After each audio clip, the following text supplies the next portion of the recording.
Bonjour, je m'appelle Indrina Otero. Aujourd'hui, telle est la question que je voudrais aborder, les Français et l'immigration. Alors, je commencerai par aborder l'immigration dans l'histoire. À ce point, je aborderai les causes générales et les conséquences dans le secteur économique, social et juridique. Ensuite, je vais parler sur l'opinion de l'Organisation des Nations Unies et finalement, je vais dire une conclusion. Alors, depuis l'aube de l'humanité, les populations se sont déplacées d'un pays à l'autre ou d'un continent à l'autre. Elles se sont déplacées parfois pour quelque temps, parfois pour toujours, parfois isolées, parfois en groupe.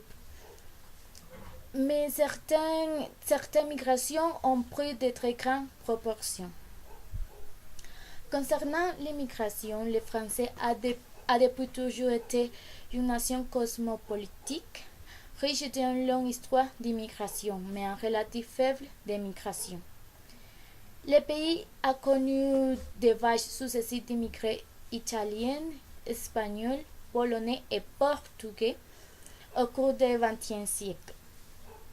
Aujourd'hui, la France abrite la population musulmane la plus large d'Europe occidentale, estimée de 47 millions d'habitants, pour la plupart des Algériennes, Marocaines, Tunisiennes et d'Afrique du Sud subsaharienne. Le pays abrite aussi la population juive, la plus grande d'Europe, estimée à 47 millions de personnes, et à la fin de ces années 1980, plus de 120 000 réfugiés d'Asie du Sud-Est ont été accueillis dans le pays.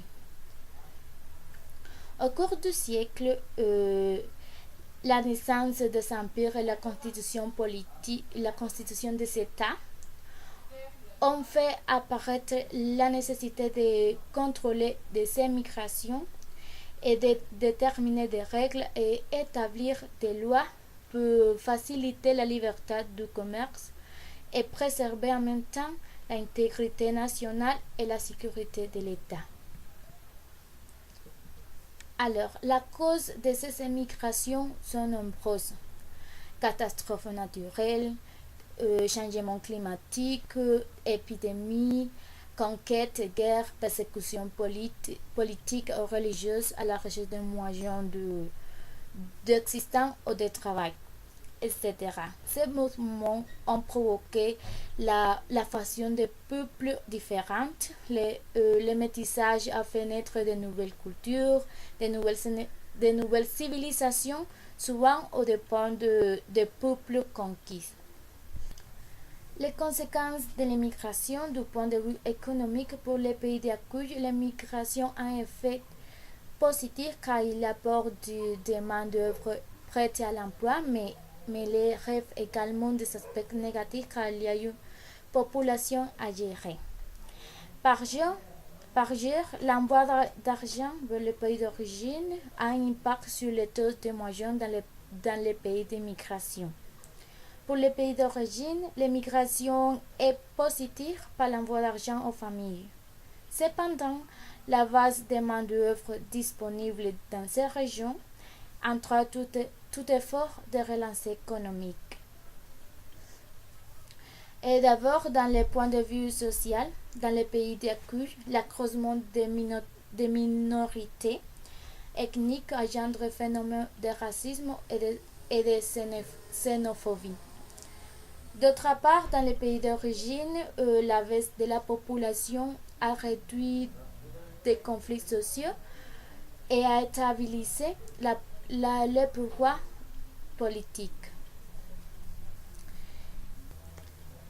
Et finalement, pour le secteur juridique, la migration entraîne pour les pays d'accueil le développement et la modification du droit de la circulation des personnes ou d'autres branches du droit influencées par la présence d'étrangers. Droit de l'homme, droit international privé, droit familial, droit social et administratif, droit pénal. Exemple, modification des règles des conflits de loi en fonction de la qualité des migrations Pour les, pour les, pour les migrants stabilisés, on applique les lois de résidence et pour les migrants en mouvement, on applique les lois nationales. D'après le rapport du secrétaire général de l'Organisation nationale unie sur l'immigration internationale et le développement remis en 2006, le monde compterait près de 200 millions de migrants. Selon l'Union, chaque pays adopte ses propres normes pour identifier les immigrés et les compter. Ceci affecte directement la quantité et la proportion d'émigrés. Ainsi, en France, on réserve la dénomination d'émigrés aux seules personnes nées étrangères ou à l'étranger, en excluant les personnes nées françaises. Par contre, selon la définition des Nations Unies, émigrer toute personne née dans un autre pays que celui où elle réside. Elle peut avoir la nationalité de son pays de naissance ou avoir une autre nationalité, notamment celle du pays dans lequel elle réside. Dans le premier cas, elle est étrangère et dans le dernier cas, elle n'est pas agent de la nationalité du pays où elle habite.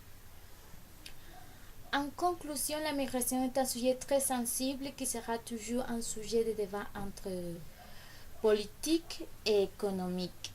Les avantages que peut apporter l'immigration dans les pays français est d'adopter de nouvelles cultures, développer les pays grâce à la loi 2006 pour les travailleurs hautement qualifiés, ce qui lui permettre de procurer des bénéfices de la France. Mais l'immigration est aussi source de problèmes économiques. Parfois, certains immigrants ne peuvent pas être en mesure de payer leurs contributions budgétaires nées, malgré qu'ils payent les mêmes obligations fiscales en France. La solution que les Français proposerions serait que les migrants peuvent venir en France pour apprendre les normes, les valeurs, les moyens pour travailler et comprendre l'évolution de notre pays, afin qu'ils inculquent ces savoirs et qu'ils repartent dans le pays d'origine pour le appliquer. Les émigrés développeront plus le pays et n'auraient pas besoin d'émigrer dans un autre.